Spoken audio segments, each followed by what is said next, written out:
Welcome to T10 trigger with Sundar. మనతో పాటు ఉన్నారు ఎస్ వీరయ్య గారు, ప్రముఖ రాజకీయ విశ్లేషకులు. నమస్తే సార్.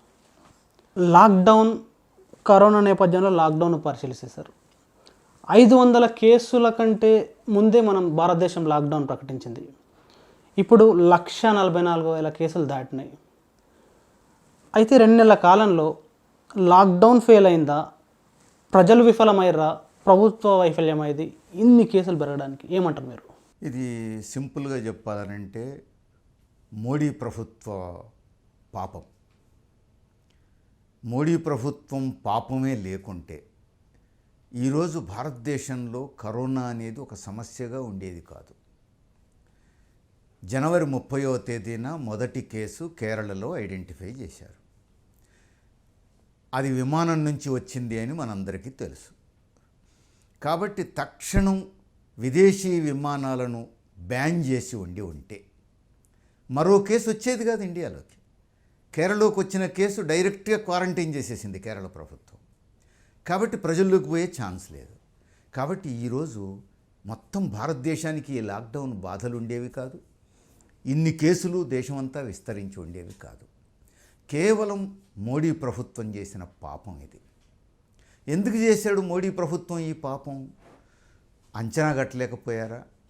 నిర్లక్ష్యమా? అంచనా గట్టలేకపోయినా వైఫల్యమే. నిర్లక్ష్యమైతే ఇంకా అన్యాయం. కానీ రెండూ కాదు. మోడీ ప్రభుత్వానికి రాజకీయ ప్రయోజనాలు తప్ప ప్రజల గురించి పట్టింపు లేదు. ఈ కాలంలో ఏం రాజకీయ ప్రయోజనాలు ఉన్నాయి? జనవరి 30వ తేదీన భారతదేశంలో కరోనా కేసు గుర్తించారు. ఫిబ్రవరి 24వ తేదీన ట్రంప్ గుజరాత్ పర్యటన చేశాడు, అహ్మదాబాద్ పర్యటన చేశాడు. అహ్మదాబాద్లో లక్షల మందిని సమీకరించారు. భౌతిక దూరం పాటించవలసిన సమయంలో ఆల్రెడీ మన దేశానికి వచ్చేసింది కరోనా. చైనా ఎంత విలవిల్లాడుతుందో ప్రపంచమంతా చూస్తోంది, మనమందరం చూస్తున్నాం. అప్పటికే ఈ దేశంలో భౌతిక దూరం పాటించమని చెప్పాల్సిన సమయం, విదేశీ విమానాలు బ్యాన్ చేయాల్సిన సమయంలో వందల మంది మార్బలంతో ట్రంప్ దిగాడు. ఇక్కడ లక్షల మందిని సమీకరించి అనేక కిలోమీటర్ల పాటు రోడ్ షో నిర్వహించారు. ఆ పాపం ఇప్పుడు గుజరాత్ అనుభవిస్తోంది. ఎంతమందికి అంటుకుందో తెలియదు. ఇప్పుడు గుజరాత్ విలవిలా అంటుంది, మనం చూస్తున్నాం. అంతేకాదు, మార్చి 22వ తేదీన జనతా కర్ఫ్యూ ప్రకటించాడు ఇదే ప్రధానమంత్రి మోడీ. కాబట్టి ఎంత జాగ్రత్తగా ఉండాలి. 23వ తేదీన మధ్యప్రదేశ్లో ప్రభుత్వాన్ని కూలదోసి బీజేపీ ప్రభుత్వాన్ని ఏర్పాటు చేసుకున్నారు. పెద్ద ఎత్తున జన సమీకరణ చేశారు. దీన్ని ఎట్లా అర్థం చేసుకోవాలి? తర్వాత జనవరి 30వ తేదీకి మార్చి 20కి మధ్య పరిణామాలన్నీ చూస్తూనే ఉన్నాం. దేశంలో కేసులు పెరుగుతున్నాయి. కానీ పెద్ద ఎత్తున తిరుమల తిరుపతి దేవస్థానానికి లక్షల సంఖ్యలో రోజు దర్శనార్థం వస్తున్నారు జనం. ఢిల్లీలో మర్కజ్ ఘటన, పోలీస్ స్టేషన్ ఆనుకునే ఉంటుంది, గోడే అడ్డం. అక్కడ కొన్ని వేల మందితో ప్రార్థనలు. ప్రధానమంత్రి ఉండే ప్లేసు ఢిల్లీ. హోంమంత్రి ఆధ్వర్యంలో ఢిల్లీ పోలీసులు ఉంటారు. దీన్ని ఏమర్థం చేసుకోవాలి? అంటే ఎంతసేపు తన రాజకీయ ప్రయోజనాలే తప్ప ఇంకేం పట్టించుకోలేదు. ఇప్పుడు మర్కజ్ నుంచి విస్తరించింది అని పెద్ద ప్రచారం జరిగింది. ఎందుకంటే అక్కడికి 250 మంది విదేశీయులు వచ్చారు. జనవరి 30 తర్వాత విదేశీ విమానాలను రద్దు చేసి ఉంటే ఆ 250 మంది వచ్చేవాళ్ళు కాదు, మర్కజ్లో ఆ విస్తరణ జరిగేది కాదు. ఇప్పుడు తిరుమల తిరుపతి దర్శనాలు మార్చి 18 తర్వాతనే బ్యాన్ పెట్టారు. అప్పటికి ఎంతమందికి అక్కడి నుంచి పాకినాయో ఎవరి దగ్గర లెక్కలేదు. ఈ పాపం ఎవరిది? అందుకని ఇది ప్రధానమంత్రి నరేంద్ర మోడీ పాపం, అమిత్ షా పాపం, కేంద్ర ప్రభుత్వం చేసిన పాపమే భారతదేశానికి లాక్డౌన్ రూపంలో ఈరోజు అంటుకున్నది. ఇప్పుడు 20 లక్షల కోట్లు ఇచ్చింది ప్రభుత్వం, కేంద్ర ప్రభుత్వం ప్రకటించింది. 20 లక్షల కోట్లు ప్రకటించి మేము అంటే జీడిపిలో 10% 20 లక్షల కోట్లు ఇస్తున్నామని చెప్పింది. అంటే పబ్లిక్ను కేంద్ర ప్రభుత్వం పట్టించుకోలేదంటారా మీరు? ఇప్పుడు 20 లక్షల కోట్లు ఇస్తే మనందరం కూడా అభినందించాలి నరేంద్ర మోడీని. సమస్య లేదు, రాజకీయాలతో నిమిత్తం లేకుండా అభినందించాలి. అందుకే ఒక 24 గంటల పాటు ఎవరూ నరేంద్ర మోడీని విమర్శించలేదు. ఆయన 20 లక్షల ప్యాకేజీ అని ప్రకటించిన తర్వాత నెక్స్ట్ డే వివరాలు నిర్మలా సీతారామన్ గారు ప్రకటిస్తారని ఆయన చెప్పాడు కాబట్టి అందరూ ఆ 20 లక్షల కోట్ల వివరాల కోసం ఎదురు చూశారు. కానీ 24 గంటలు దేశమంతా ప్రపంచమంతా ప్రచారం చేసుకున్నారు. పైసా ఖర్చు లేకుండా బ్రహ్మాండమైన ప్రచారం. 20 లక్షల కోట్లు 20 లక్షల కోట్లు 10% జీడిపిలో ఖర్చు పెడుతున్నారని చెప్పేసి. తీరా ప్యాకేజీ వివరాలు నిర్మలా సీతారామన్ ప్రకటించడం మొదలయ్యేటప్పటికే బేలూన్ గాలిపోయినట్టు అయిపోయింది. ఏనుగు విత్తిందన్న సామెత గుర్తొచ్చింది. ఏంటి సార్ ప్రాబ్లం ఏంటి? అంటే 20 లక్షల కోట్లు పంచలేదా పబ్లిక్కి? ప్యాకేజీ అంటే కరోనా సందర్భంగా ప్యాకేజీ అంటే ఆర్థిక ప్యాకేజీ అని అర్థం. అది కరోనాను నిర్మూలించడానికి, లాక్డౌన్ పీరియడ్లో ప్రజలను ఆదుకోవడానికి నువ్వేం ఖర్చు పెడతావు, అది ప్యాకేజీ. ప్రపంచమంతా అమెరికా చెప్పినా, జర్మనీ చెప్పినా, జపాన్ చెప్పినా, బ్రిటన్ చెప్పినా, బ్రెజిల్ చెప్పినా, ఇంకో దేశం చెప్పినా, చైనా చెప్పినా, ఎవరు చెప్పినా ప్యాకేజీ అంటే అది. కానీ నరేంద్ర మోడీ ప్రభుత్వం ప్యాకేజీ అని జనానికి చెప్పింది, ప్రకటించింది అప్పుల విధానం. అప్పుల విధానం అంటే అప్పుల విధానం ఎట్లా? బ్యాంకుల్లో 20 లక్షల కోట్లు మేము అందుబాటులో పెడుతున్నాం. ఇగో చిన్న పరిశ్రమలకు 3 లక్షల కోట్లు అప్పులు ఇవ్వడానికి మేము సిద్ధంగా ఉన్నాం. రైతులకు ఇంత అప్పులు ఇవ్వడానికి సిద్ధంగా ఉన్నాం. ఈ కేటగిరీకి ఇంత అప్పులు ఇవ్వడానికి సిద్ధంగా ఉన్నది. ఎవరిస్తారు అప్పులు? బ్యాంకులు ఇస్తాయి. మీరు పోవాలి, బ్యాంకుల దగ్గర అప్పులు తీసుకోవాలి, తీర్చుకోవాలి. మరి ప్రభుత్వం ఇచ్చిందేముంది ఇందులో? ప్రభుత్వం ఇచ్చిందేం లేదు. అందుకే ఇది అప్పుల విధానం అంటే అర్థం చేసుకోవచ్చు. 20 లక్షల కోట్లు నేను అప్పులు ఇస్తున్నాను, ఇది అప్పుల విధానం అంటే అర్థం చేసుకో. అంటే ప్రభుత్వం ఏమి ఇవ్వలేదా? బ్యాంకుల నుంచి ఇవ్వమని చెప్పిందా? అంతే కదా, బ్యాంకులే అప్పులు ఇచ్చేది కాబట్టి బ్యాంకులు మీకు అప్పులు ఇస్తారు.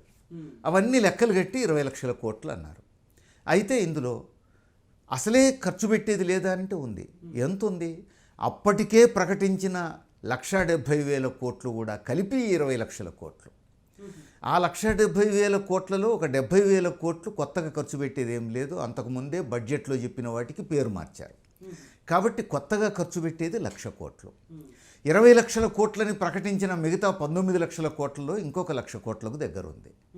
అంటే మొత్తం 20 లక్షల కోట్లలో ఒక 2 లక్షల కోట్లు మాత్రమే ప్రత్యక్షంగా ప్రభుత్వం పెట్టే ఖర్చు. ప్రభుత్వం పెట్టే ఖర్చు అని దేన్ని అంటాం? ప్రభుత్వ బడ్జెట్లోకి పోవాలి, అది బ్యాలెన్స్ షీట్లోకి పోవాలి, ఆదాయం ఖర్చుల్లోకి పోవాలి. బ్యాంకులు ఇచ్చే అప్పులు ప్రభుత్వ బ్యాలెన్స్ షీట్లోకి ఎందుకు పోతాయి? అసలు ప్రభుత్వానికి సంబంధం లేదు కదా. అంటే ప్రభుత్వ బ్యాలెన్స్ షీట్లోకి పోయి అది ఆదాయం అప్పుల్లోకి పోయి ప్రభుత్వం డైరెక్ట్గా ఖర్చు పెట్టేది 2 లక్షల కోట్లకు దగ్గర ఉంది.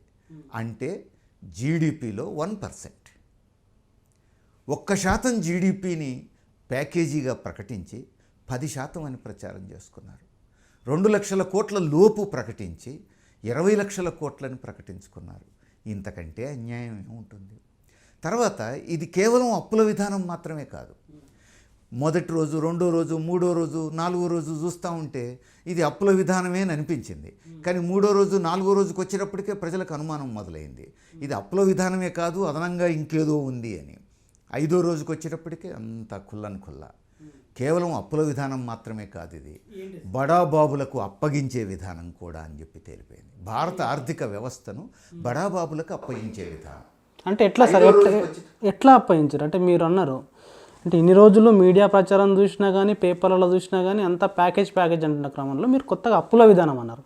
అప్పుల విధానమే కదా 5వ రోజు బడాబాబులకు అప్పచెప్పారండి. ఏం అప్పచెప్పారు? 5వ రోజు ఏం ప్రకటించారు? విమానయానం, అంతరిక్షం, విద్యుత్తు రంగం, గనులు, బొగ్గు, ఇలాంటి కీలకమైనటువంటి రంగాలు 9 రంగాలు ప్రకటించారు. ఈ 9 రంగాల్లోనూ పూర్తి ప్రైవేటీకరణకు దారులు వేశారు. అసలు ఈ లాక్డౌన్కు ప్రైవేటీకరణకు సంబంధం ఏముంది? కరోనాకు ప్రైవేటీకరణకు సంబంధం ఏముంది? చెప్పిందేమో కరోనా సందర్భంగా, లాక్డౌన్ సందర్భంగా ప్యాకేజీ, కానీ ప్రకటించింది ప్యాకేజీ కాదు, ప్రైవేటీకరణ. అంటే అర్థం ఏంటి? ఈ ప్రకటన, ఈ ప్రైవేటీకరణ ఏ పద్ధతుల్లో చేశారనేది మనం చూస్తే అసలు లాక్డౌన్కు కరోనాకు సంబంధం లేకుండానే బడ్జెట్ సందర్భంగా చెప్పిన అంశాలు, బడ్జెట్ కంటే ముందు రోజు పార్లమెంట్లో ప్రవేశపెట్టినటువంటి ఎకనామిక్ సర్వే రిపోర్టు, దాంట్లో ఏ ఏ అంశాలైతే చెప్పారో అవి ఇక్కడ ప్రకటించారు. అంటే లాక్డౌన్తో సంబంధం లేకుండా తన ప్రైవేటీకరణ విధానాలను లాక్డౌన్ సాకుగా చూపి ప్రకటించుకున్నారు. ఇది మోసం తప్ప 130 కోట్ల మందిని దగా చేయడం తప్ప మరొకటి కాదు. నువ్వు ఈ విధానం ప్రకటించదలుచుకుంటే లాక్డౌన్ అయిపోయిన తర్వాత, నేను ఎకనామిక్స్ సర్వేలో ఇవి చెప్పాను, మా విధానం ఇది, మేము భారత ఆర్థిక వ్యవస్థను బడాబాబుల చేతుల్లో పెట్టబోతున్నాం, ప్రైవేట్ సంస్థల చేతుల్లో పెట్టబోతున్నాం అని నువ్వు చెప్తే, ప్రజల మధ్య చర్చకు పెడితే, పార్లమెంట్లో చర్చకు పెడితే, శాసనసభల్లో చర్చకు పెడితే తేలేది ఈ ప్రజాస్వామ్య వ్యవస్థలో ప్రజలు అంగీకరిస్తారా, అంగీకరించరా? అట్లా కాకుండా లాక్డౌన్ సమయంలో జనం రోడ్ల మీదకి వచ్చి ధర్నాలు, ప్రదర్శనలు, పికెటింగులు చేసే అవకాశం లేని సమయంలో, జనం భౌతిక దూరం పాటిస్తున్న సమయంలో, నిన్ను నమ్మి భౌతిక దూరం పాటిస్తూ ఇంట్లోనే ఉంటున్న సమయంలో నువ్వు ప్రజల మీద దుర్మార్గమైనటువంటి ఒక ప్రమాదకరమైనటువంటి విధానాన్ని రుద్దావు.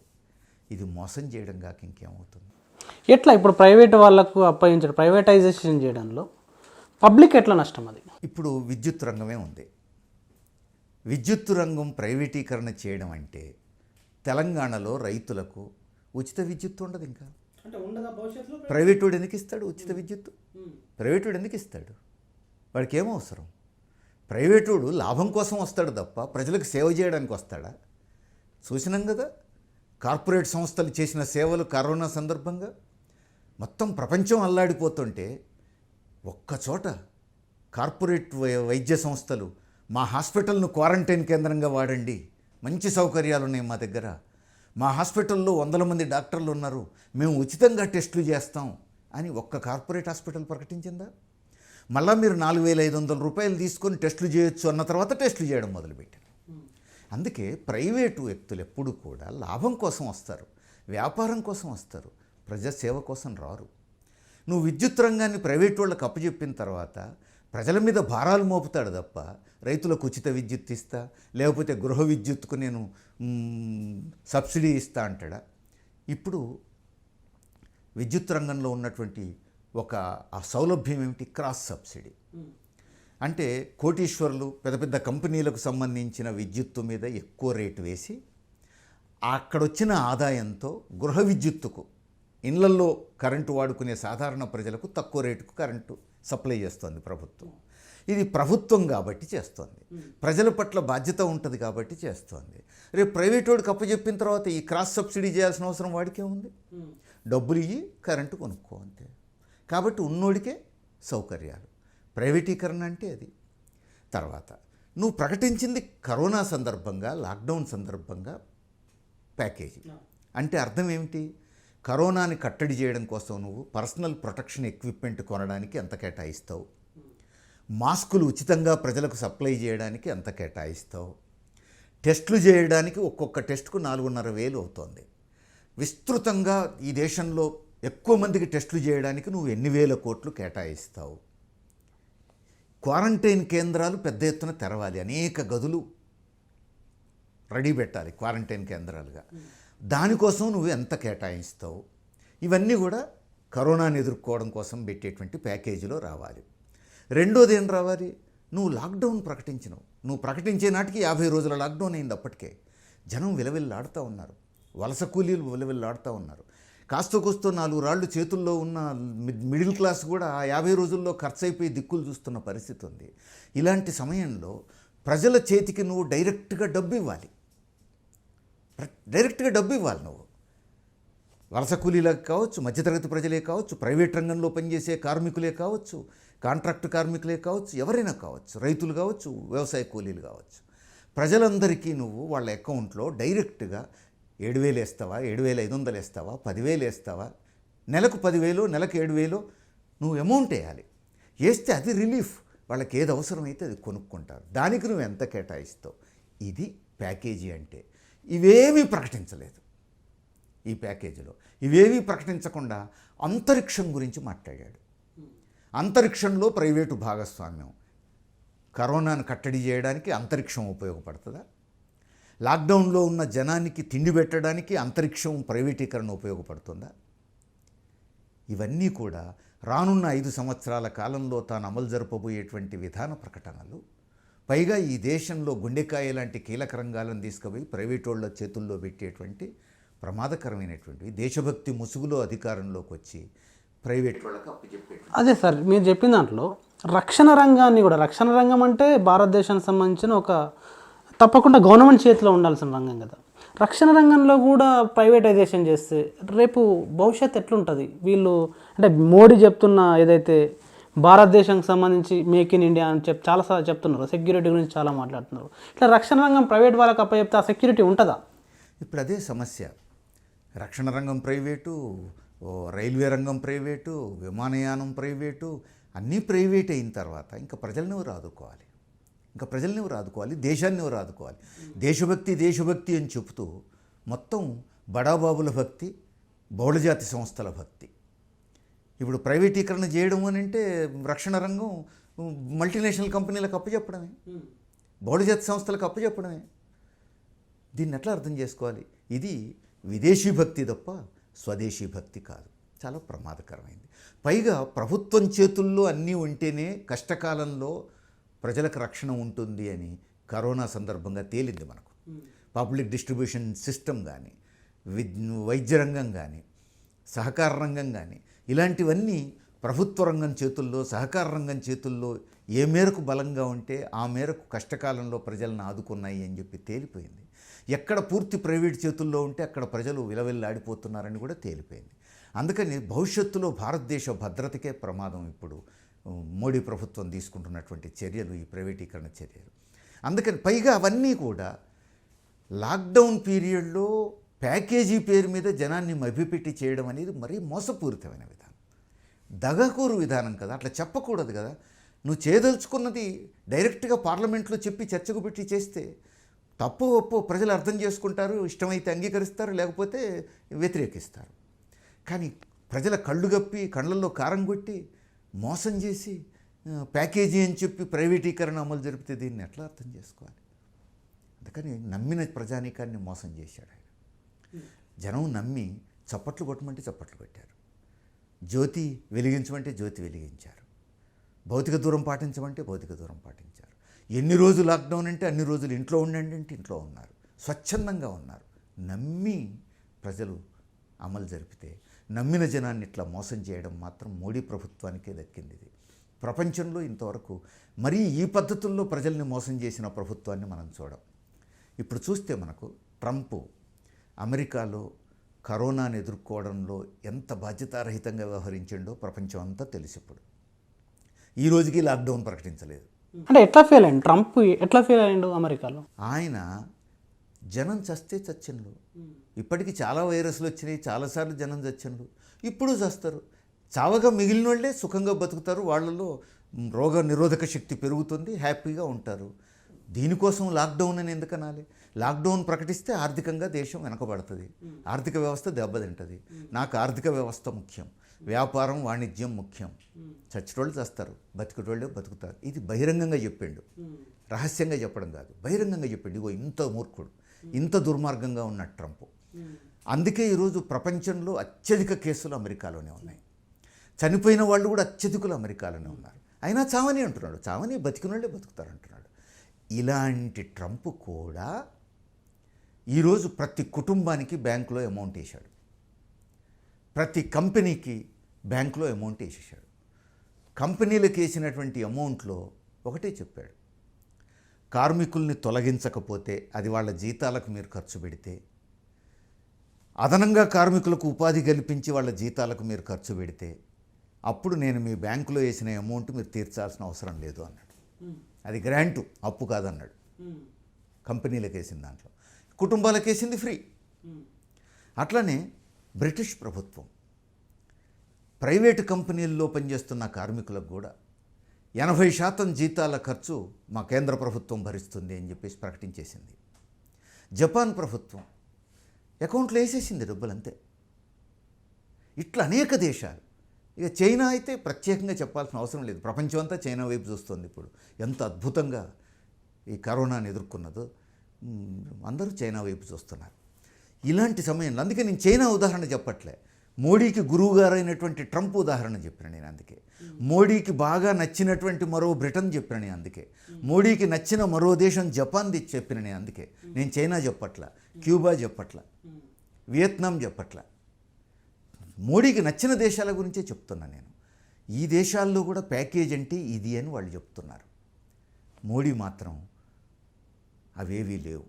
జనానికి ప్రత్యక్షంగా చేతుల్లో డబ్బులు పెట్టాల్సిన సమయంలో ఇప్పుడు చప్పట్లు కొట్టమని చెప్పి చేతులు కట్టుకొని. అమెరికా లాక్డౌన్ ప్రకటించలేదు, లక్షల మంది కేసులు నమోదైనాయంటే ఒక అర్థం చేసుకోవచ్చు. భారతదేశం 500 కేసులు ఉన్నప్పుడే లాక్డౌన్ ప్రకటించిన తర్వాత ఇప్పుడు 1,44,000 అంటే టాప్ 10లోకి ఇప్పుడు వెళ్ళిపోయిన సందర్భం చూస్తున్నాం. ఇది ఎవరి వైఫల్యము? నేను ముందే చెప్పాను, మోడీ ప్రభుత్వ వైఫల్యం ఇది. ఎందుకంటే లాక్డౌన్ ఎప్పుడు ప్రకటించారు? మార్చి 24 అర్ధరాత్రి నుంచి. మార్చి 22 ఒక్కరోజు జనతా కర్ఫ్యూ, మార్చి 24 అర్ధరాత్రి నుంచి లాక్డౌన్. జనవరి 30వ తేదీ నుంచి మార్చి 23వ తేదీ 24వ తేదీ సాయంత్రం వరకు అంతర్జాతీయ విమానాలు నడుస్తూనే ఉన్నాయిగా. ఆశ్చర్యకరమైంది ఏంటంటే తెలంగాణ ప్రభుత్వం వీళ్ళందరికంటే ముందు, కేరళ ప్రభుత్వం తర్వాత మేల్కొన్నది తెలంగాణ ప్రభుత్వం. మేల్కొని సినిమా టాకీసులు బంద్, మాల్స్ బంద్ అని చెప్పి బహిరంగంగానే విదేశీ విమానాలను బ్యాన్ పెట్టవయా అని చెప్పేసి తెలంగాణ ముఖ్యమంత్రి కేసీఆర్ ఓపెన్గా చెప్పాడు బహిరంగంగా. ఆ తర్వాత విదేశీ విమానాలను రద్దు చేశారు. అప్పటికే చాలామంది విదేశాల నుంచి వచ్చారు, జబ్బు బాగా విస్తరించింది, మనం చూసాం. తర్వాత ఇప్పుడు ముంబై విలవిల్లాడుతోంది. ఎందుకు విలవిల్లాడుతోంది? ముంబై భారతదేశానికి వాణిజ్య రాజధాని. ప్రపంచవ్యాపితంగా అనేక వాణిజ్య లావాదేవీలు బొంబాయి నుంచి నడుస్తాయి, ముంబై నుంచి. కాబట్టి విదేశాల నుంచి చాలామంది ముంబై ద్వారా ప్రయాణాలు ఎక్కువ జరిగినాయి. కాబట్టి మహారాష్ట్రలో ఈరోజు విస్తృతంగా పెరిగింది. గుజరాత్ విలవిల్లాడుతుంది. కారణం ఏంటి? ఈ ట్రంప్ను ఆహ్వానించి మోడీ అంటే ట్రంప్ సభ ప్రభావం ఇప్పుడు గుజరాత్ మీద ఉందంటారా? ఉంటుందిగా. ఎందుకంటే లక్షల మందిని సమీకరించారు అక్కడ. కాబట్టి ఎంతమందిలోకి పోయిందో అది అట్లా పాకుతూ పాకుతూ పోయింది అది. అట్లానే విదేశీ విమానాలు రద్దు చేయకపోవడం వల్ల కనికా కపూర్ ప్రపంచంలోనే ప్రముఖ గాయని లండన్ నుంచి డైరెక్ట్గా లక్నోకి వచ్చేసింది. పెద్ద పార్టీ ఇచ్చింది. ఆ పార్టీకి వసుంధర రాజేతో సహా బీజేపీ ఎంపీలు, అనేక మంది బీజేపీ కేంద్ర రాష్ట్ర నాయకులు హాజరయ్యారు. ఆమెకు కరోనా ఉందని తేలింది. దాంతో అక్కడ ఎంతమందికి కరోనా అంటుకుందో తెలియదు. అక్కడికి వచ్చిన బీజేపీ ఎంపీలు పార్లమెంట్ సమావేశాల్లో పాల్గొన్నారు. ఎంతమంది ఎంపీలకు అంటించారో తెలియదు. దుష్యంత్ సిన్హా బీజేపీ ఎంపీ కనికా కపూర్ పార్టీలో పాల్గొని ఆడి నుంచి పార్లమెంట్లో పాల్గొన్నాడు. అక్కడి నుంచి పోయి రాష్ట్రపతి భవన్లో రాష్ట్రపతితో పాటు బ్రేక్ఫాస్ట్ చేశాడు. పాపం రాష్ట్రపతికి ఏమైందో ఇప్పటి వరకు ప్రభుత్వం చెప్పట్లేదు, ఎవరు చెప్పట్లేరు, మనకు తెలియదు. కానీ ఆ తర్వాత 15-20 రోజులకు జాతీయ మీడియాలో పెద్ద చర్చ జరిగింది.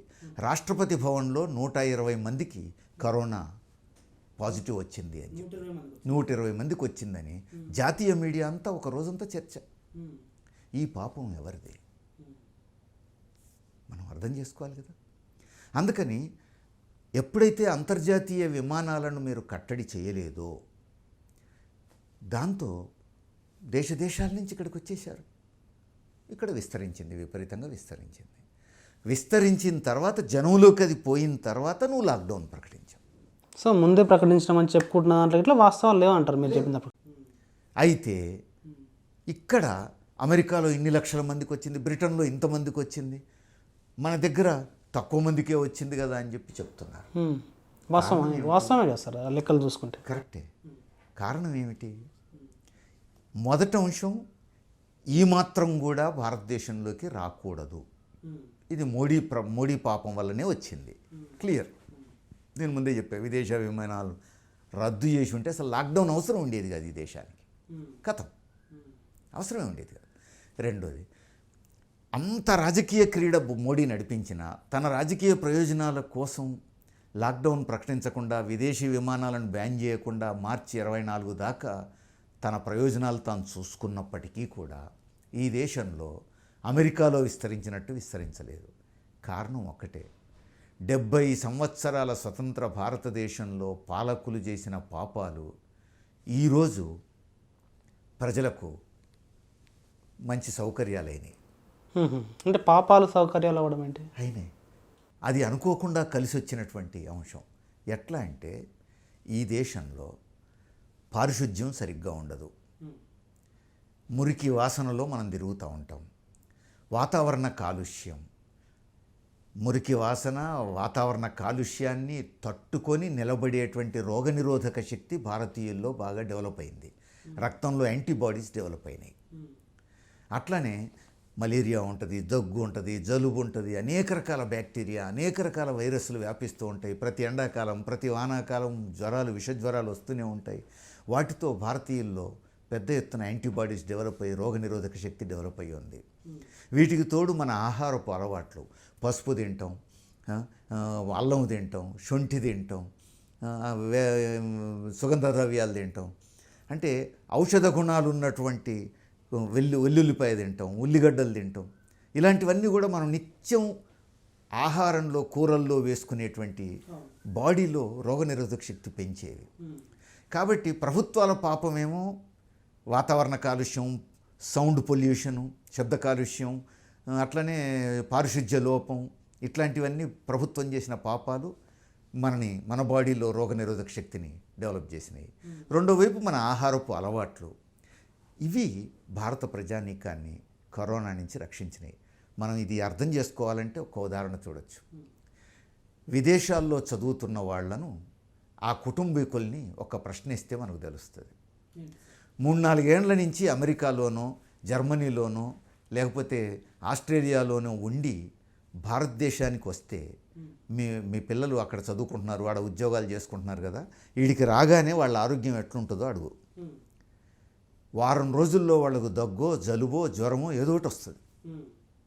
ఎందుకంటే అక్కడ వాతావరణ పొల్యూషన్ ఉండదు, సౌండ్ పొల్యూషన్ ఉండదు, ఈ పారిశుద్ధ్యం సమస్యలు ఉండవు, నీట్గా ఉంటుంది. కాబట్టి బాడీలో రోగనిరోధక శక్తి మన దగ్గర ఉన్నంత ఉండదు అక్కడ. వీడికి రాగానే మన చుట్టూ బ్యాక్టీరియా, వైరస్ అలుముకుంటాయి.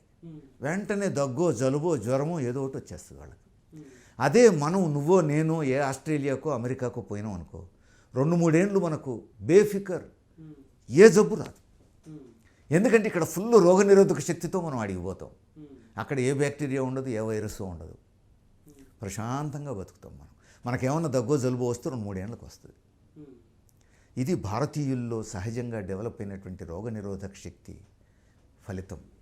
అందుకని మోడీ పాపం ఈరోజు ఇంతకాలం లాక్డౌన్ భరించాల్సిన పరిస్థితి వచ్చింది. లేకపోతే ప్రపంచమంతా ఇంత లాక్డౌన్ సమస్య ఉన్నా మన దేశంలో ఉండేది కాదు. వలస కార్మికులకు సంబంధించి డే 1 నుంచి ఇంకా రోడ్ల మీద నడుస్తున్నారు. కొన్ని సగం రోజుల వరకు వాళ్ళని పట్టించుకోలేదు. తర్వాత ఇప్పుడు శ్రామిక్ రైల్స్ అని చెప్పేసి ట్రైన్స్ వేశారు, తర్వాత బస్సెస్ అన్నారు. ఇన్ని నడుస్తున్నా ఈ రోజు వరకు వలస కార్మికులు రోడ్డు మీద నడుచుకుంటూ వెళ్తున్నారు. దీనికి కారణం ఎవరి వైఫల్యం ఇది? పట్టించుకునేవాళ్ళు లేడు. ఎవరికి పుట్టిన బిడ్డలు అన్నట్టుగా చూస్తున్నారు. పెద్దోళ్ళు కాదు, నోరున్నోళ్ళు కాదు, ఎంపీలతో లాబియింగ్ చేయగలిగిన వాళ్ళు కాదు, మంత్రుల్ని కలవగలిగిన వాళ్ళు కాదు. అట్లాంటి వాళ్ళు విదేశాల్లో ఉన్న వాళ్ళని విమానాల్లో తీసుకొస్తున్నారు. వలస కూలీల గురించి మాత్రం పట్టించుకోలేదు. చివరికి దేశమంతా విమర్శలు వెల్లువెత్తిన తర్వాత శ్రామిక రైళ్లు నడిపిస్తున్నాం అన్నారు. ఆ శ్రామిక రైళ్లు నడిపించినాం అన్నట్టే ఉంది. రోజుల తరబడి రైల్వే స్టేషన్ల దగ్గర ఎంతకాలం అని ఎదురు చూస్తారు? ఇక రైలు పట్టాలు పట్టుకొని నడవడం మొదలుపెట్టారు. రోడ్డింటబడి నడవడం మొదలుపెట్టారు. చచ్చేటోళ్ళు చూస్తున్నారు, బతికేటోళ్ళు బతుకుతున్నారు, నానా యాతనలు పడుతున్నారు. ఇది కేంద్ర ప్రభుత్వం అమానవీయంగా వ్యవహరిస్తున్న తీరు. ఇప్పుడేమవుతోంది? ఇక రాష్ట్ర ప్రభుత్వాలు భరించాలి.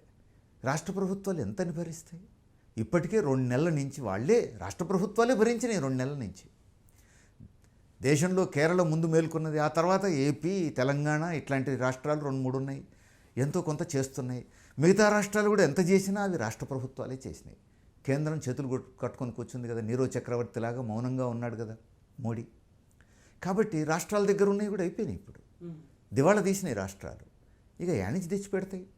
అందుకని మరీ ఆందోళన పెరుగుతుంటే, పేపర్లలో వార్తలు, మీడియాలో వార్తలు వస్తూ ఉంటే రాష్ట్ర ప్రభుత్వాలు ఏం చేస్తున్నాయి?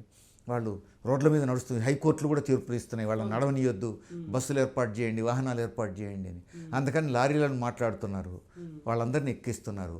రాష్ట్రం బార్డర్ దగ్గర దించేసి రమ్మంటున్నారు. నా రాష్ట్రం నుంచి తప్పించేంత వరకు నాది బాధ్యత, ఇక ఆ తర్వాత నాకేం సంబంధం అన్నట్టుగా చేతులు దులుపుకుంటున్నాయి రాష్ట్ర ప్రభుత్వాలు. ఆ తర్వాత వాళ్ళ పరిస్థితి ఏంటి? దిక్కు దివాణం లేని పరిస్థితి. అందుకని చాలా బాధ్యతారహితంగా ఉంది కేంద్ర ప్రభుత్వం. న్యాయంగా వ్యవహరిస్తూ ఉంది. 14 కోట్ల మంది వలస కూలీలు ఈరోజు దేశంలో ఎవ్వరూ పట్టించుకోనటువంటి అనాథలైపోయిన పరిస్థితి. వాళ్ళు లేకుండా ఆర్థిక వ్యవస్థ లేదు, వాళ్ళు లేకుండా ఉత్పత్తి లేదు, వాళ్ళు లేకుండా నిర్మాణ రంగం లేదు. అలాంటి వలస కూలీలు కష్టకాలంలో ఈరోజు దిక్కులేని వాళ్ళ ఇంట్లో అని అంటే ఈ మోడీ ప్రభుత్వ పాపం ఇది. గుజరాత్లో 1000 మంది వలస కూలీలు మాకు ఇక్కడ తిండి లేదు, పని లేదు, బతుకుంటే వలసకు, చస్తే మా కుటుంబం మధ్య సొంత ఊళ్ళో చచ్చిపోతాం, మా భూమి మీద మేము చచ్చిపోతాం, మధ్యప్రదేశ్ నుంచి వచ్చినాం, బీహార్ నుంచి వచ్చినాం, ఉత్తరప్రదేశ్ నుంచి వచ్చినాం, మమ్మల్ని పోనీయండి అని అంటే అక్కడ వజ్రాల కంపెనీల యజమానులు, ఆభరణాల కంపెనీల యజమానులు, ముత్యాల కంపెనీల యజమానులు, బట్టల పరిశ్రమల యజమానులు పోలీస్ కంప్లైంట్ ఇచ్చారు వీళ్ళను పోనీయొద్దు అని. ఎందుకట?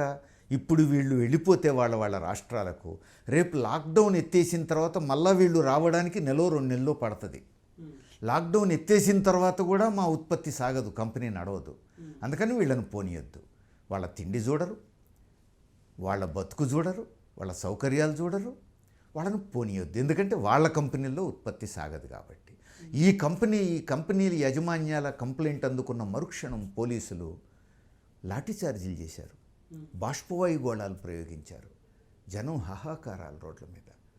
చంటి బిడ్డను ఒళ్ళో పెట్టుకున్నటువంటి తల్లి నెత్తి మీద మూట పెట్టుకొని, కాళ్లకు చెప్పులుండి లేక చేతుల్లో ఇంకో చేతుల్లో సంచి పట్టుకొని నడుస్తూ ఉంటే వాళ్ళ మీద లాఠీలు ప్రయోగిస్తూ ఉంటే ఎవరి కోసం ఇది? పారిశ్రామిక యజమానుల కోసం వలస కూలీల మీద ఇట్లాంటి దాడి చేయొచ్చా? ఎంత దారుణం ఇది!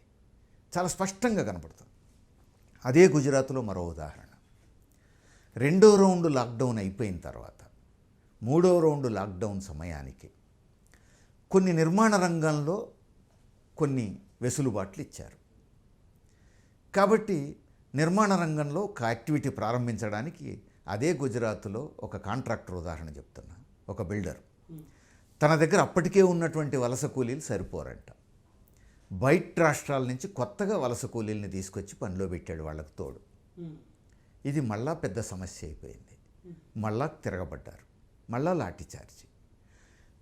పాత వలస కూలీలు క్వశ్చన్ చేశారు, ఇప్పటిదాకా మేము బయటికి పోతామంటే లాక్డౌన్ ఎవరు పోవడానికి వీల్లేదన్నారు కదా, రెండోది మేము పోతే కరోనా అక్కడికి వ్యాపిస్తుంది అన్నారు కదా, మరి ఇప్పుడు లాక్డౌన్ పీరియడ్లో మరో చోటు నుంచి వలస కూలీలను తీసుకొచ్చి ఇక్కడికి తీసుకొచ్చారు, అక్కడి నుంచి ఇక్కడికి తీసుకురావడం సాధ్యమైనప్పుడు ఇక్కడి నుంచి అక్కడికి మమ్మల్ని ఎందుకు తీసుకుపోరు అని ప్రశ్నించారు. రెండోది, మేము పోతే కరోనా వ్యాపిస్తుంది అంటున్నారు కదా, మరి వాళ్ళు అక్కడి నుంచి ఇక్కడికి వచ్చిందో వాళ్ళల్లో ఎంతమందితో కరోనా వచ్చిందో, ఇప్పటిదాకా మేము బాగున్నాం, ఇప్పుడు వాళ్ళతో కలిసి పనిచేస్తుంటే రేపు మాకు కరోనా వస్తే దిక్కెవరు? ఈ ప్రశ్నలే వాళ్ళు వేశారు. మళ్ళా లాఠీచార్జి. ఎవరి కోసం? ఆ కాంట్రాక్టర్ ప్రయోజనాల కోసం, ఆ బిల్డర్ ప్రయోజనాల కోసం. ఏ రాష్ట్రం ఇది? బీజేపీ పాలిత రాష్ట్రం. గుజరాత్ మోడీ సొంత రాష్ట్రం. ఇదొక ఉదాహరణ. అంటే దేశం అంతా కూడా వలస కూలీల పట్ల ప్రభుత్వం వైఖరి ఎట్లా ఉంది? వలస కూలీల పరిస్థితి ఒక వైపు ఎట్లా ఉంటే, దేశంలో అనేక కంపెనీల్లో ఉద్యోగులను సడన్గా తీసేస్తున్న పరిస్థితి మనం చూస్తున్నాం. ఎట్లా చూడవచ్చు దీన్ని? ఒకటి, పెద్ద పెద్ద పరిశ్రమల యజమానులు వాళ్ళు కోట్ల సంపద పోగేసుకున్నారు. వాళ్ళు కార్మికులను తొలగించడం అన్యాయం. తరతరాలు గడిచినా ఆ సంపద కరిగిపోదు, అంత పోగేసుకున్నారు కార్మికుల చేత పని చేయించుకొని ఇంతకాలం. అలాంటి వాళ్ళు ఇప్పుడు కార్మికులను తొలగిస్తాం లేకపోతే సగం జీతం ఇస్తామని చెప్పేసానంటే అన్యాయం. అలాంటి వాళ్ళు కార్మికులను తొలగించొద్దని, జీతం ఫుల్ ఇవ్వాలని ప్రభుత్వం ఆదేశాలు జారీ చేయాలి. అలాంటి పెద్ద పెద్ద యజమానులను నియంత్రించగల స్థితిలో మన ప్రభుత్వం లేదు. ఎందుకంటే వాళ్ళు వీళ్ళని నియంత్రించడం కాదు, ఈ యజమానులే ప్రభుత్వాన్ని నియంత్రిస్తున్నారు. మోడీకి అత్యంత సన్నిహితులు వీళ్ళంతా. ఈ పెద్ద పెద్దోళ్ళు, అంబానీలు, అదానీలు, ఇట్లాంటి వాళ్ళు పెద్ద పెద్దోళ్ళంతా మోడీకి అత్యంత సన్నిహితులు. విదేశీ కంపెనీలతో లావాదేవీలు నడుపుతున్నటువంటి వాళ్ళంతా మోదీకి అత్యంత సన్నిహితులు. అందుకని వాళ్ళని కట్టడి చేయడు. ఇదొక భాగం. ఇక రెండో కేటగిరీ మధ్య తరహా పరిశ్రమలు ఉన్నాయి. మూడో కేటగిరీ చిన్న సూక్ష్మ పరిశ్రమలు ఉన్నాయి. ఇవి వాళ్ళ దగ్గర ఇప్పుడే దివాళా తీసి ఉంటారు వాళ్ళు. ఇప్పుడు కొత్తగా కార్మికులకు జీతాలు ఇవ్వగలిగే పరిస్థితి ఉండదు. తొలగిస్తామంటారు, దిక్కుతోసిన స్థితిలో ఉంటారు. మరి వాళ్ళ పరిస్థితి ఏమిటి అనేది. అందుకనే అది ఐటీ పరిశ్రమ కావచ్చు, అది పెద్ద పరిశ్రమ కావచ్చు, చిన్న పరిశ్రమ కావచ్చు, ప్రైవేట్ రంగంలో పనిచేసే కార్మికుల జీతాలు కూడా కేంద్ర ప్రభుత్వం భరించాలి. ప్యాకేజీలో దానికి కొంత కేటాయింపు ఉండాలి. అది మోడీ చేయలేదు. అది బ్రిటన్ ప్రభుత్వం చేసింది, అమెరికా ప్రభుత్వం చేసింది, జపాన్ ప్రభుత్వం చేసింది. మోడీ ప్రభుత్వం చేయలేదు. అది దాని ఫలితం భారతదేశంలో కోట్లాది మంది కార్మికులు ఈరోజు ఆధారం లేకుండా, చేతిలో చిల్లి గవ్వ లేకుండా ఇబ్బందుల పాలైపోయి, అప్పుల పాలైపోయి నానా. ఎందుకు చేయలేదు సార్? అంటే మోడీ, మీరు అప్పటి నుంచి చెప్తున్నారు అమెరికా, బ్రిటన్ వీళ్ళు చేసినప్పుడు మోడీ ఈ చిన్న పరిశ్రమలకు కానీ పబ్లిక్ కానీ డబ్బులు ఇవ్వడానికి మోడీకి అడ్డం వస్తున్న కారణాలు ఏంటి? మోడీ ప్రభుత్వం బాధాకరమైన అంశం ఏంటంటే, ప్రజలు ఓటేస్తే గెలిచింది, అధికారంలోకి వచ్చింది. కానీ బడాబాబుల సేవలోనే తరించిపోతూ ఉంది. మనం చూస్తే ఈ 6 సంవత్సరాల్లో 7,60,000 కోట్ల రూపాయలు కోటీశ్వరుల అప్పులు రద్దు చేసింది, బకాయిలు రద్దు చేసింది. అదే డబ్బు రైతుల రుణమాఫీ చేస్తే ఈరోజు దేశమంతా రైతులు తలుచుకొని, ప్రభుత్వాన్ని తలుచుకొని హ్యాపీగా బతికేవాళ్ళు, బ్రహ్మాండంగా ఉత్పత్తి చేసేవాళ్ళు. ఈ ఆత్మహత్యలు ఉండేవి కాదు. అసలు ఈ దేశంలో రైతులందరూ అప్పులు రద్దు చేయడానికి 7,60,000 కోట్లు అవసరం లేదు. 2.5 లక్షల కోట్లు ఉంటే చాలు. కానీ వీళ్లను పట్టించుకోలేదు. పెద్ద పెద్ద సంస్థలకు సంబంధించిన యజమానులకు మాత్రం 7,60,000 కోట్లు. అట్లనే 11 లక్షల కోట్లు ప్రభుత్వ రంగ బ్యాంకుల నుంచి అప్పులు తీసుకొని ఇప్పుడు పారుబకాయిలుగా పెట్టుకొచ్చున్నారు పెద్ద పెద్ద సంస్థలు. ఇప్పుడు ప్రభుత్వం వాళ్ళను ముట్టుకోవట్లే, వాళ్ళకే అండగా ఉంది. ఇప్పుడు ప్యాకేజీ సందర్భంగా కూడా చూసాం, వాళ్ళ చేతుల్లోనే మొత్తం ఆర్థిక వ్యవస్థ పెట్టే ప్రయత్నం. అంటే మొత్తం ఉన్నత వర్గాల ప్రయోజనాల కోసం ఉండడమే తప్ప ప్రజల ప్రయోజనాల గురించి పట్టించుకోవడానికి సిద్ధంగా లేరు. ఏమున్నా పెద్దోళ్లకు రాయితీలే, పేదలకు మధ్యతరగతి ప్రజానీకానికి సబ్సిడీలు ఇవ్వడానికి సిద్ధంగా లేరు. ఎందుకు అని అంటే పెద్ద పెద్ద పెట్టుబడిదారులు ఒప్పుకోరంట. అట్లనే IMF, ప్రపంచ బ్యాంకు ఒప్పుకోదు. అందుకని ఇవ్వరు. మొత్తం బడాబాబుల సేవలో తరించిపోతున్నారు. అది బాధాకరమైన విషయం. ఇప్పుడు మోడీ సంబంధించిన ప్రభుత్వం ఇట్లా చేస్తుంది, గుజరాత్ సంబంధించి చాలా ఇబ్బందుల్లో ఉంది, వాళ్ళు విఫలం చెందిరు అంటారు కదా. భారతదేశంలో సక్సెస్ అయిన రాష్ట్రాలు ఉన్నాయి, అసలు ఏమైనా ఉదాహరణలు ఉన్నాయి అలాంటివి? ఇవాళ కేరళ ఉంది కదా. ప్రపంచంలో అంతర్జాతీయ పత్రికలు, వార్తా సంస్థలు, 40 ప్రతిష్టాత్మకమైనటువంటి సంస్థలు ఫ్రంట్ పేజీల్లో కేరళ చేస్తున్నటువంటి కృషి గురించి రాయాల్సి వచ్చింది. ప్రపంచం ఈరోజు కేరళ వైపు చూస్తుంది. భారతదేశం అంటే చూసేది కేరళ వైపు. అది ప్రపంచ ఆరోగ్య సంస్థ చెప్పింది, కేరళలో అద్భుతమైనటువంటి కృషి చేస్తున్నారు అని చెప్పేసి. ఈ దేశంలో చిన్న రాష్ట్రాల్లో కేరళ ఒకటి. దక్షిణ భారతదేశంలో ఒక మూలకు విసిరేసినట్టు ఉంటుంది, చిన్న రాష్ట్రం. అలాంటి రాష్ట్రం చైనాలో కరోనా మొదలైంది అనగానే, వుహాన్లో కరోనా విస్తరిస్తున్నది అనగానే తను చేసిన మొదటి పని ఏమిటి? వుహాన్లో కేరళీయులు ఎవరైనా ఉన్నారా అని చూసింది. చూస్తే ఉన్నారు అని తేలింది. అక్కడ చదువుతున్నారు, మెడికల్ కాలేజీల్లో చదువుతున్నారు విద్యార్థులు అని తేలింది. రైట్, విమానాశ్రయాల్లో కాపేసింది. అక్కడి నుంచి వచ్చిన వాళ్ళని వచ్చినట్టు క్వారంటైన్ చేసింది. అక్కడి నుంచి మొదలు 20,000 కోట్ల రూపాయలు ప్యాకేజీ ప్రకటించింది. కేరళ ఆర్థిక బడ్జెట్కి 20,000 కోట్ల రూపాయలు చాలా పెద్దది. ముందు డబ్బు ప్రకటించేసింది. అక్కడి నుంచి సుదీర్ఘకాలంగా కేరళలో వామపక్షం బలంగా ఉంది. ఇప్పుడు కూడా వామపక్ష ప్రభుత్వం ఉంది. దాని ఫలితంగా క్షేత్రస్థాయిలో ప్రజా ఆరోగ్య రంగం బలంగా ఉంది. అట్లనే క్షేత్రస్థాయిలో ప్రజా పంపిణీ వ్యవస్థ బలంగా ఉంది. అట్లనే ఊరూర సహకార రంగం కూడా బలంగా ఉంది. ఈ మూడింటిని ఆయుధాలుగా ఉపయోగించి కరోనాని కట్టడి చేయడం కోసం సర్వశక్తులు ఒడ్డింది. డ్వాక్రా గ్రూపుల చేతుల్లో డబ్బులు పెట్టింది. ఇప్పుడు మోడీ ప్రభుత్వం దేశమంతా లాక్డౌన్ ప్రకటించి ఇడ్లీ అమ్ముకునేటోడిని, వడ అమ్ముకునేటోడిని, దోశ వేసుకొని అమ్ముకునేటోడిని, చాయ్ కొట్టోడిని కూడా మూసి ఇంట్లో పడుకోమని చెప్పింది. కేరళ ప్రభుత్వం డ్వాక్రా గ్రూపుల దగ్గర డబ్బులు పెట్టి సామూహిక భోజనశాలలు ప్రారంభించింది. ఎందుకంటే వీళ్లకు ఎక్కడ డబ్బులు ఉండవు, తిండి దొరకదు, పేదలు తిండి లేక చనిపోయే పరిస్థితి ఉండకూడదు. సామూహిక భోజనశాలలు వాళ్ళు వండి పెడతారు, 20 రూపాయలకే భోజనం, భౌతిక దూరం పాటించాలి. ఆ 20 రూపాయలు కూడా లేని వాళ్ళకి ఉచిత భోజనం, భౌతిక దూరం పాటించాలి, వచ్చి అక్కడ భోజనం చేయాలి. ఇది పద్ధతి. వలస కూలీలను మేము వలస కూలీలు అనము అని చెప్పాడు ఆ రాష్ట్ర ముఖ్యమంత్రి విజయన్. ఎందుకు? మా ఆర్థిక వ్యవస్థలో వాళ్ళు కీలక భాగస్వాములు. పొట్ట చేత పట్టుకొని బతకడానికి వచ్చిందని చెప్పి మేము అవమానించం వాళ్ళని. వాళ్ళు మా అతిథులు అన్నాడు, మా గెస్ట్ కూలీలు అన్నాడు.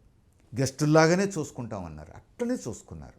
వాళ్ళందరికీ తగినటువంటి వసతి ఏర్పాటు చేసి వాళ్ళ స్వగ్రామాల్లో వాళ్ళ ఫుడ్ హ్యాబిట్స్ని దృష్టిలో పెట్టుకొని వాళ్ళు ఏం తినే అలవాటు ఉంటే అలాంటి ఫుడ్ వాళ్ళకి ఏర్పాటు చేసి వాళ్ళకి టైంపాస్ చేసుకోవడానికి వీలుగా రకరకాల ఆటపాటలు, సాంస్కృతిక కార్యక్రమాలకు కూడా సౌకర్యాలు కల్పించి ప్రశాంతంగా వాళ్ళని ఉండేట్టుగా చూశారు. అంతేకాదు, వాళ్ళ స్వగ్రామంలో వాళ్ళ కుటుంబీకుల కష్ట నష్టాలు ఎట్లా తెలుసుకోవాలనే సమస్య ఉంటుంది. పని లేదు ఇక్కడ, ఆదాయం ఉండదు, వారం 10 రోజుల్లో సెల్ ఫోను అయిపోయి ఉంటుంది దాని ప్యాకేజీ.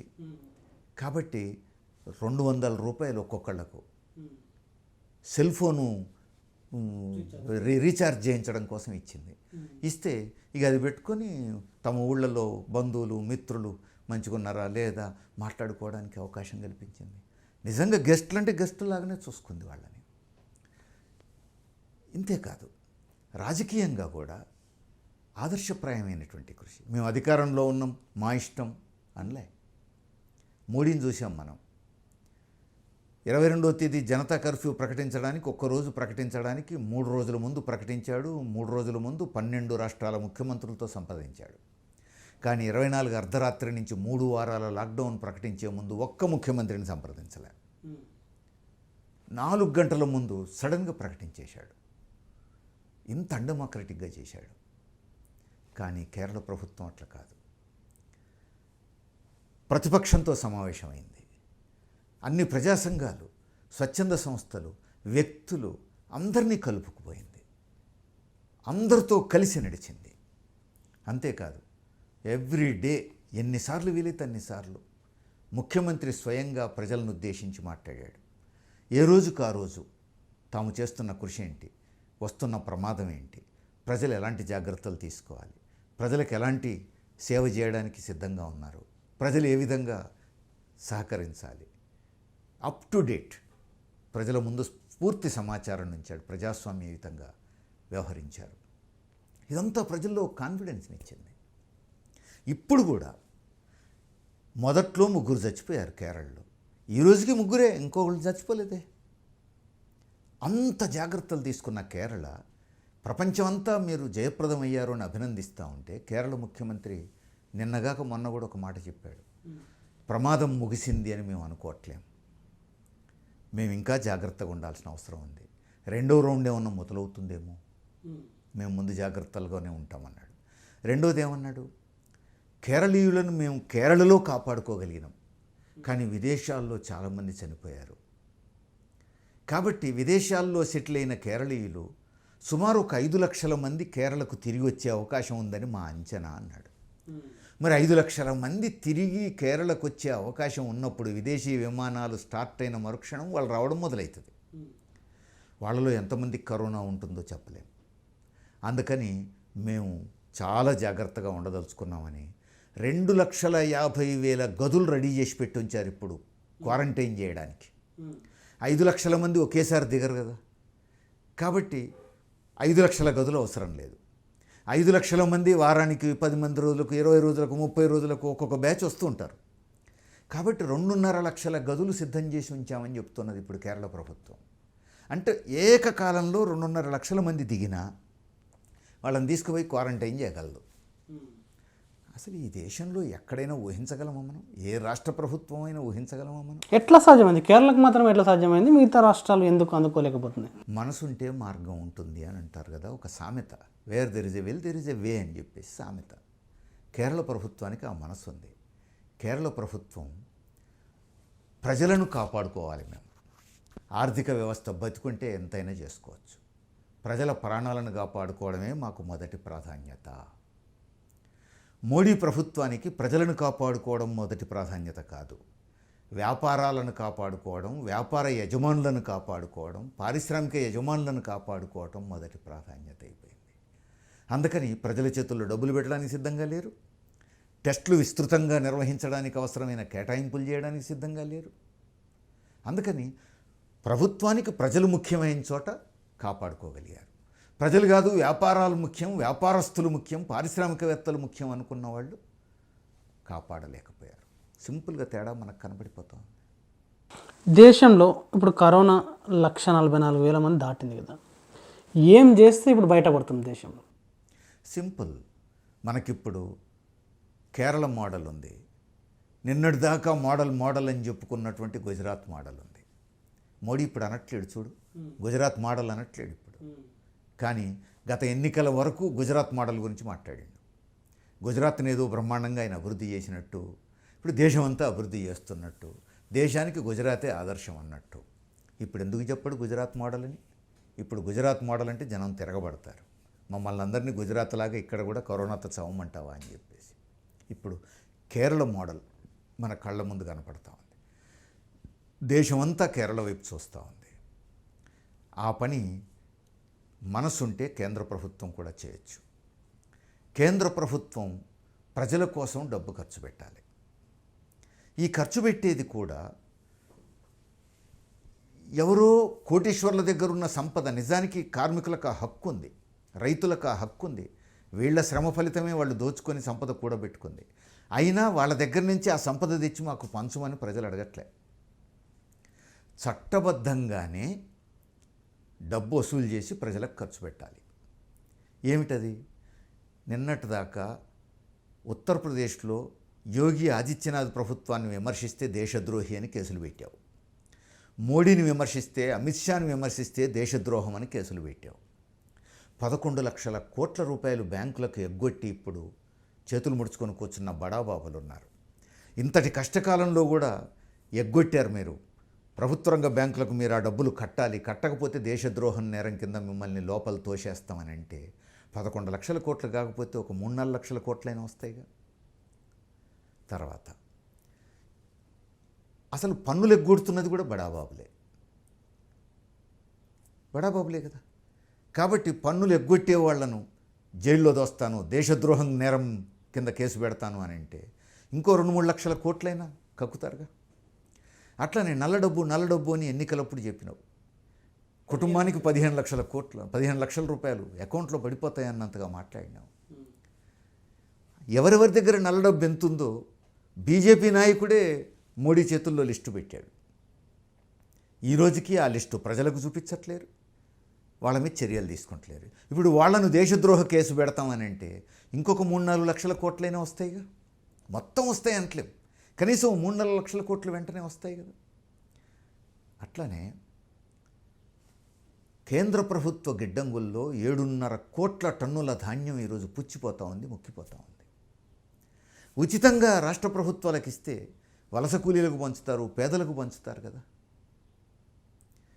ఇవన్నీ కలుపుకుంటే ఈజీగా 13-14 లక్షల కోట్లు ప్రభుత్వం దగ్గర, కేంద్ర ప్రభుత్వం దగ్గర చట్టబద్ధంగానే రెడీగా ఉంటుంది. చట్టబద్ధంగానే మరి ఈ పని చేయొచ్చు. అది జీడిపిలో 5%, 6% అయితే 7% దాకా అవుద్ది. నీ 10% అవసరం లేదు. అదనంగా నువ్వు ఖర్చు పెట్టేది ఏం లేదు ఇందులో.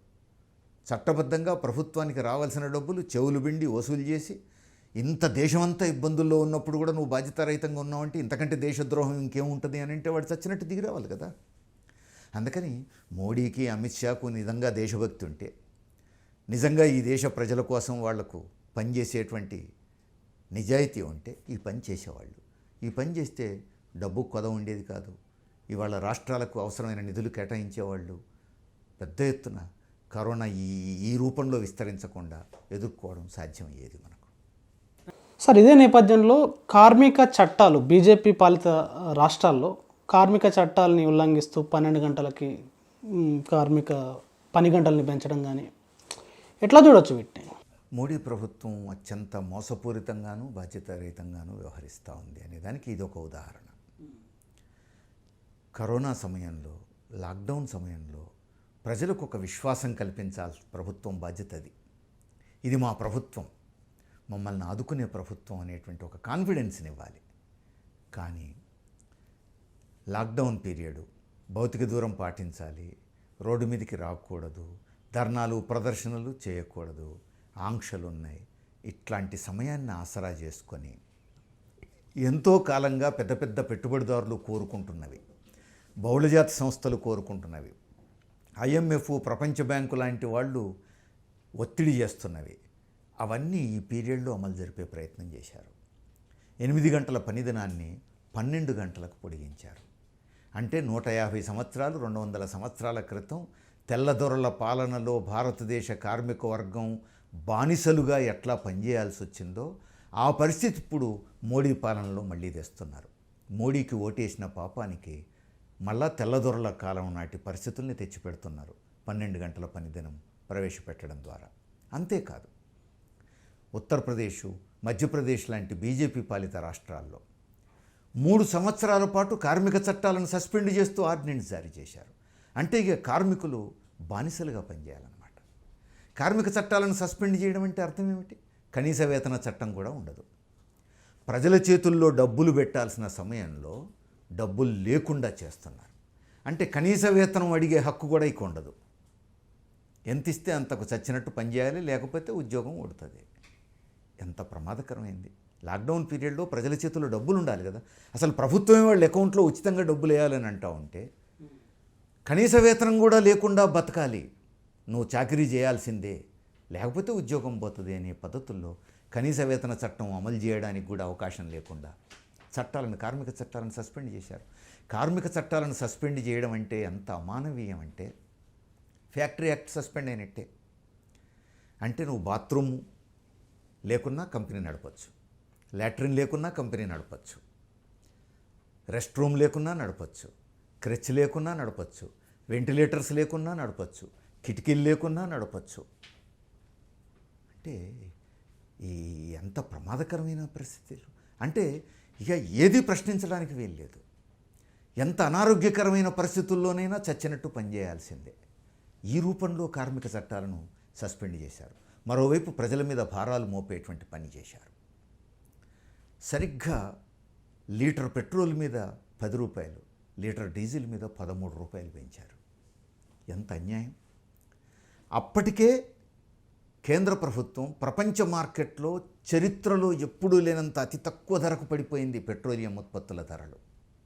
అతి తక్కువ ధరలకు బ్యారెల్ $16, $15 ఒకరోజు అయితే మైనస్లోకి వెళ్ళిపోయింది. మైనస్లోకి వెళ్ళిపోవడం ఏంటి అని ఆశ్చర్యం కలుగుతుంది. అంటే ఓడల్లో నిల్వ ఉంచినటువంటి ఆయిల్ కొన్నవాడు తీసుకుపోక, ఎవరైనా ఇది ఖాళీ చేసి తీసుకుపోండి, ఆ ఖర్చులు నేను భరిస్తా అని చెప్పేసి యజమానులు చెప్పే పరిస్థితి మైనస్.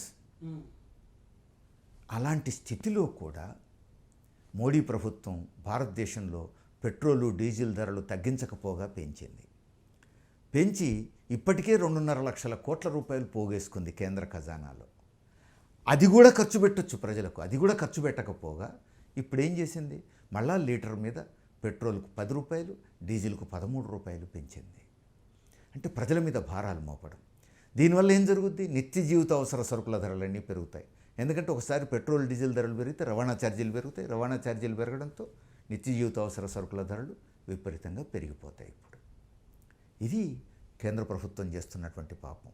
అంటే ప్రజల మీద భారాలు మోపడం, ప్రజల హక్కులు హరించటం, నిరంకుశ పోకడలు, పెట్టుబడిదారుల సేవలో కార్మికులకు హక్కులు లేకుండా చేసే పని ఇప్పుడు ప్రభుత్వం చేస్తూ ఉంది. రీసెంట్గా తెలంగాణలో సినిమా వాళ్ళకి రిలాక్సేషన్ ఇచ్చినట్టు కనిపించింది. ఎట్లా చూడవచ్చు దీన్ని?